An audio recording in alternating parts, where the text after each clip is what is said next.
relationship was with Yeah, him. I mean, Brock's a guy that we've known about for quite some time, going back to the Memphis days and everything.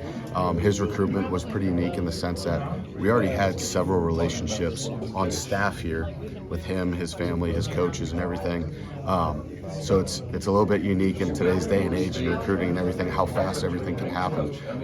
We were just willing to play the long game with them and get a chance to watch him throw the ball around a good bit in the spring, and you realize pretty quick he's got what it takes, not just the physical part of it, but just the mental makeup and what you look for in a quarterback.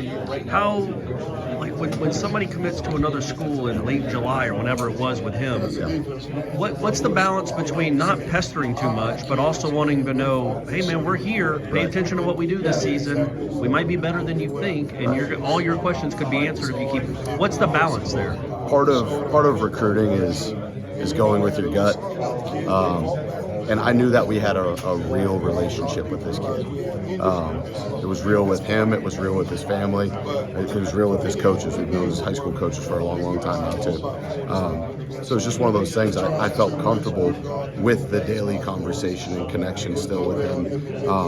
And it didn't feel like pestering. And I told him, I said, hey, if at any point you're thinking you're going to go a different direction, tell me. And it's just the trust that he had in us, our vision, our plan, and then at the end of the day, we're able to get where we wanted. Was it in the middle of the season where you're like, man, I think we're making inroads here. I think there's a chance this could happen. I think when you get a July or a summer commitment, right?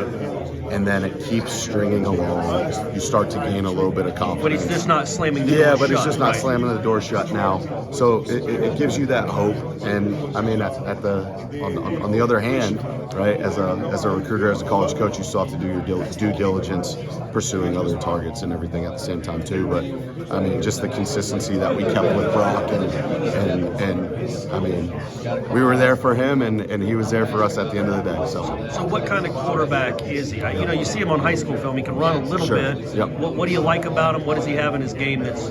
He's a guy. One of the things that stood out to me. One of the first things I saw when I watched him practice.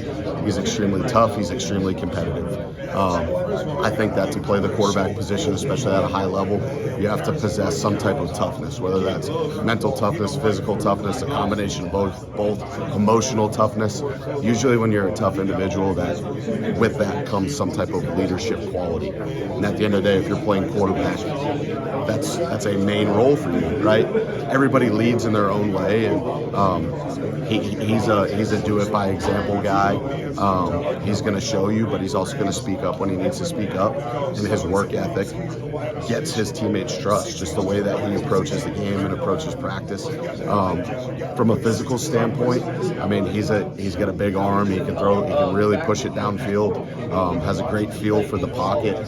He's mature in the sense of just the spatial awareness and when to move, how much to move, and then he has a great clock in his mind when the ball needs to come out or when I need to bail and just go make a play with my legs. And I'm not a QB guru by any means. I'll go ahead and say that. But watching his film, he does seem to manipulate the pocket really well. Is that just this like a sixth sense some guys either have or they don't? Some guys have it, some guys don't. It can be learned. It can be built through confidence and preparation too, and repetition. But I mean, Brock kind of naturally has some of those things naturally as well. Now, he's a kid that's put in a lot of work too. I mean, when he showed up at Lausanne High School, he was a 5'9", 145-pound kid with size 14 shoe, and they said, "You want to play quarterback?" You know. And so I think that the growth that he's shown through his high school career, what that tells me is that his best football is still ahead of him, because he's going to work at it. He's going to work to perfect his craft and keep getting better. When you're recruiting somebody like that, how much did y'all talk about Jordan Travis? I mean, just Jordan's development, I think that was a big part of it. And then just the success of the offense in general. I mean, he got to see more of what it was like when he was watching us when we were at Memphis, just some of the run pass option and play action, you know, to push the ball downfield, let our receivers go win one-on-ones and dominate in the run game. When you have a really strong run game, that's a quarterback's best friend. It takes a lot of pressure off of you, allows you to stay ahead of the chains, and then when you have to go make a play at quarterback, you go make a play. And I mean, just that display that we put out there this year, that also helped for sure. And I have to imagine for him and his family, his coaches, like him getting to be here for a year with no expectations because he's behind Jordan, behind one of the best quarterbacks in the country. Just the learning aspect, the osmosis, being in the room, seeing how it's done, that can affect all of them, but especially a young guy coming straight from high school, right? Absolutely. I think one of the things I'm excited for Brock to be a part of is just our approach as a team, as an offensive unit, even just within our quarterback room, just to get to interact with those guys and be able to push himself and others on a day-to-day basis. I mean, they always say competition breeds success. So if you can bring in a guy of the caliber that Brock is, I mean, you get a chance to elevate everybody else as well. So I'm really excited for that.